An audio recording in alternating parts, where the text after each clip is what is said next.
ہماری یہ پہچان یہ تھی کہ دنیا ہمارے سامنے گرتی تھی، علم میں ہم تھے، ہنر میں ہم تھے، صداقت میں ہم تھے، امانت میں ہم تھے، بڑے بڑے چیزوں کی جو لوگوں کو ضرورت ہوتی تھی وہ ہم سے رابطہ کرتے تھے، ہمارے پاس آتے تھے، ہمارے اکابر نے، ہمارے اسلاف نے، ہمارے پروجوں نے دنیا کے سامنے اپنے کو کھڑا کیا، اپنا لوہا گروایا، اپنی صلاحیت اس کے سامنے رکھی، پھر اپنی شرطیں اور اپنی باتیں بھی اس سے بنوائی اور سر اٹھا کر کے جیا۔ آج یہ ہے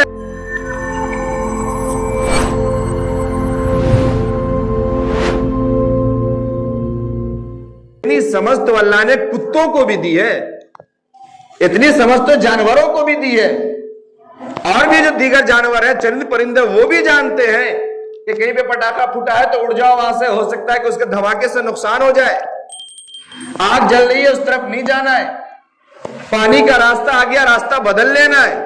اتنی سمجھ تو جانوروں کے اندر بھی ہے، چرند و پرند کے اندر بھی ہے، لیکن ایک ہم انسان ہیں کہ ہم مسلمان اپنے کو کہتے بھی ہیں، ایمان والا کہتے بھی ہیں، لیکن پھر بھی جہنم کی آگ کی طرف، جہنم کے دریاؤں کی طرف، پل صراط کے کھائی اور پل صراط کے گڈھے کی طرف بھاگے جا رہے ہیں، کوئی فرق نہیں پڑتا۔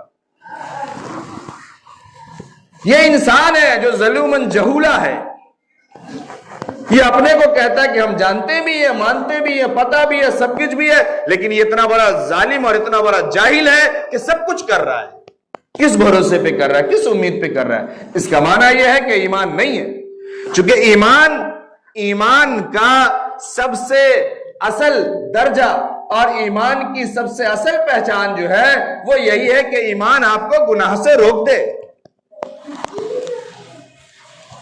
ایمان کی پہچان ہی یہی ہے کہ ایمان آپ کو گناہ سے روکے، جو چیز ایمان سے ہٹ کر ہے اس کام کو نہیں کیا جائے، اس کام کو کرنے کے لیے یہ کہنا کہ میرا دل بڑا صاف ہے، یہ ایمان ہونے کا ثبوت نہیں ہے۔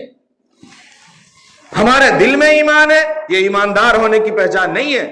ایماندار ہونے کی پہچان یہ ہے کہ ایمانداری ہمارے اعمال میں دکھے، ہمارے قول میں دکھے، ہمارے صبح و شام میں دکھے، ہمارے رہنے سہنے میں دکھے، ہمارے معاملات کرنے میں دکھے، ہمارا ایمان ہماری زندگی میں بھی دکھے، ہمارا ایمان ہمارے گھر میں بھی دکھے، ہمارا ایمان ہمارے معاشرے میں بھی دکھے۔ یہ ہے ایمان۔ آج حقیقت یہ ہے، میں بارہا ایک آیت کو پڑھتا ہوں، بارہا اس پہ بات کرتا ہوں، حقیقت آج ہماری یہ ہے، اللہ رب العالمین نے جو قرآن میں بیان فرمایا، یہ جو ہدایت دی، یہ یوں ہی نہیں دیا۔ اللہ رب العالمین ہمارا خالق ہے، مالک ہے، اربع عناصر سے ہمیں پیدا کیا ہے، ہمارے اندر مٹی بھی ہے، ہوا بھی ہے، آگ بھی ہے، تمام چیزوں کی ہمارے اندر چیزیں بھری ہوئی ہے، اللہ کے علم میں ہے۔ اللہ رب العالمین نے اس لیے یہ بات پہلے سمجھائی اور سکھائی کہ دیکھو دھوکہ مت کھانا۔ کیا یا ایھا الذین آمنوا قوا انفسکم واہلیکم نارا، اپنے آپ کو جہنم سے بچاؤ، اپنی ایمان کی فکر کرو۔ اور یہ بہت آسان ہے، لیکن آج یہی سب سے مشکل ترین کام ہے ہمارا۔ کیوں؟ ہم خود عمل نہیں کرتے، ہم خود ایمان والے نہیں ہیں، اور ہم چاہتے ہیں کہ ہمارے سامنے والا ایماندار ہو۔ ہم دھوکہ دے رہے ہیں اور ہم چاہتے ہیں کہ ہمیں جو کسٹمر ملے وہ ایماندار ملے۔ ہم ایک دوسرے کو لے کر کے پھیرا پھیری کر رہے ہیں اور ہم چاہتے ہیں ہمارے پاس جو آئے وہ بالکل 100% اچھا بندہ ہے۔ ایسا کیسے ہو سکتا ہے؟ ہم اچھے نہیں ہیں اور ہم چاہتے ہیں کہ ہماری اولاد اچھی ہو جائے، ایسا کیسے ہو سکتا ہے؟ اور اللہ نے یہ سکھایا کہ دیکھو اپنے آپ کو اچھا بناؤ۔ میں اس پہ جملہ بار بار جوڑتا ہوں کہ ہم جسے اصلاح معاشرہ کہتے ہیں، ہم جسے سوسائٹی کے اندر ریفارمز کہتے ہیں، یہ کس چیز کا نام ہے؟ یہ کس چیز کا نام ہے؟ اگر ہم اچھے ہیں، آپ اچھے ہیں، آپ اچھے ہیں، آپ اچھے ہیں، یہ چار آدمی مل کے تو محلہ بنا ہے، یہ چار لوگ مل کے تو معاشرہ بنا ہے، یہ چار لوگ مل کے تو سوسائٹی بنی ہے۔ اگر چاروں کے چاروں اچھے ہوں گے پھر کیا ضرورت ہے؟ تو حقیقت یہ ہے کہ ہم ہی اچھے نہیں ہیں۔ اللہ نے فرمایا دیکھو پہلے اپنی اصلاح کر لو، پہلے اپنے ایمان کو درست کر لو، پہلے اپنے کو بنا لو اور سنوار لو۔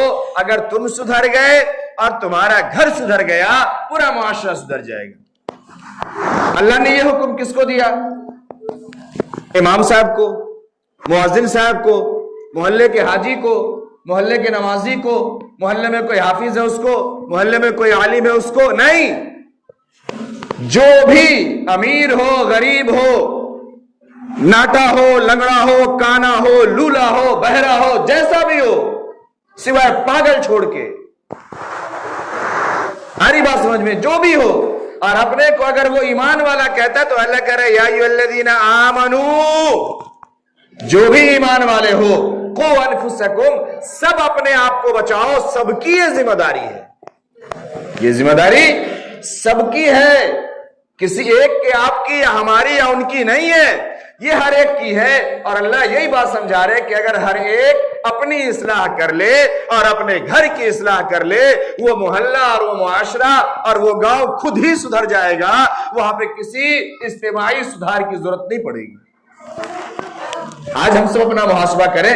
میں نے گزشتہ ہفتے یہ کہا تھا نا کہ ہم یہ کہتے کہ اگر ہم اس پوسٹ پہ ہوتے تو وہ کر دیتے، ہم اس پوسٹ پہ ہوتے تو وہ کر دیتے، کسی پوسٹ کی ضرورت نہیں ہے، اللہ نے ہماری ذمہ داری ہم پہ رکھی ہے، اللہ نے ہماری زبان ہمارے کنٹرول میں دیا، میری آنکھ میرے کنٹرول میں ہے، میرے ہاتھ پاؤں میرے کنٹرول میں ہے، ہم اس کا کیسا استعمال کرتے ہیں، کیا استعمال کرتے ہیں، اسی کو دیکھیں نا۔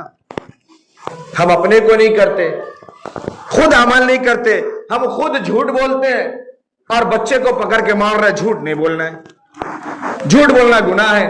ابھی بچہ رو ہی رہا ہے اور پھر فون آیا، اب فون اٹھا کر کے پھر جھوٹ بول رہے ہیں اگلے کو، بھیا کہاں ہے؟ ارے ابھی ہم تھوڑا باہر نکلے ہوئے ہیں، اچھا جہاں آپ کا کام پرسوں تک کر دیں گے۔ وہ بیچارہ سوچ رہا ہے ابھی مار لگی ہے جھوٹ بولنے کی وجہ سے، میرا رونا ختم نہیں ہوا اور یہ انسان مجھے جھٹ بولنا سکھا رہا ہے۔ ارے بات سمجھ میں آ رہی ہے آپ کو؟ پھر وہ اولاد ماں باپ سے جھوٹ نہیں بولے گی، وہ اولاد ماں باپ کو آگے چل کے مارے گی نہیں، وہ اولاد کوٹے گی نہیں، وہ اولاد بھی تو سمجھ رہے کہ جب یہ اپنے رب اور اپنے نبی کی بات نہیں مان رہا ہے، یہ مجھے کیا سکھا رہا اور میں کیسے مانوں؟ بھائی قرآن اور حدیث کا مکلف یہ صرف اولاد تھوڑی ہے، اولاد سے پہلے گارجین ہے نا، ماں باپ ہے نا۔ جب ماں باپ خود پریکٹیکل نہیں ہے، اولاد اس لیے پریکٹیکل نہیں بن رہی ہے۔ آج جب لوگ کہتے ہیں نا، اکثر کہتے ہیں امام صاحب اس کو کہیے نا نماز نہیں پڑھتے، ان سے بہت سیدھا سا سوال ہوتا ہے، آپ پڑھتے ہیں؟ آپ کسی خاتون سے پوچھیں تمہیں نماز پڑھے ہوئے کتنے دن ہو گئے، آپ کو سمجھ میں آ جائے گی بات۔ ماں نماز پڑھی نہیں کبھی جب سے وہ بچہ پیدا ہوا، حمل سے لے کر کے آج 18 سال 20 سال کا بچہ ہو گیا ہے۔ اب جب بچہ کھلے طور پہ آوارہ ہو چکا ہے، نشیڑی گجری بھنگیڑی ہو چکا ہے، آپ کے محلے کے اور آپ کے علاقے کے جتنے یہ آدھے کنسٹرکشن والے بلڈنگ ہیں، ان پاک زمین کو، دھرتیوں کو ناپاک کر رہا ہے بیٹھ بیٹھ کر کے، اب کہہ رہے اس کو کہیے نا ذرا نماز پڑھے، اس کو کہیے نا ذرا سدھر جائے۔ 18 سال 12 سال 15 سال کا ہو گیا، آپ نے کچھ کیا نہیں سدھرنے والا کام، یہ کیا سدھرے گا؟ ہم کیا سمجھے؟ ہماری ذمہ داری صرف یہ ہے اولاد کو صبح شام دن بھر میں 4 کپڑے دھل کے دو کہ وہ پہنے اور عیاشی کرے، اور جب وہ باہر سے آئے تو اس کے نخرے اٹھا اٹھا کے تیل لگا لگا کے اسے کھانا کھلاؤ، اچھا یہ ماں باپ ہونے کی ذمہ داری ہے۔ تو جو ذمہ داری ہم نے نبھایا وہ ہمیں پھل مل رہا ہے، ویسا ہی پھل مل رہا ہے۔ بھائی سڑکوں کے اوپر، کھیتوں میں، کھلیانوں میں، میدانوں میں بہت سارے پیڑ ہیں، ان پیڑ کو کبھی آپ پانی دینے کے لیے گئے ہیں کیا؟ لیکن وہ پیڑ کھڑا ہے یا نہیں ہے؟ اس پیڑ میں پتے اور ڈھالی ہیں یا نہیں ہے؟ اس پیڑ میں کانٹے ہیں یا نہیں ہے؟ اس پیڑ کے اگر بغیر میں گندگی ہے یا نہیں ہے؟ آپ کو ایک پیڑ دور سے دکھائی دے رہا بہت خوبصورت ہے، آپ دیکھ رہے کہ یہ پیڑ بھی پھلدار ہے، یہ پیڑ بھی اچھا ہے، لیکن جب اس کے قریب جا رہے معلوم ہوا کہ اس کے ایک کٹھا آگے پیچھے چاروں بغل اتنا جنگل ہے، اس پیڑ کے جڑ تک ہم جا ہی نہیں سکتے۔ بات سمجھ میں آ رہی ہے آپ کو میں کیا عرض کر رہا ہوں؟ حالانکہ پیڑ اچھا ہے، پیڑ کام کا ہے، پیڑ پھلدار بھی ہے، لیکن ہم اس تک نہیں جا سکتے، کیوں؟ چاروں طرف سے اسے خطرناک قسم کے جنگل نے گھیر رکھا ہے۔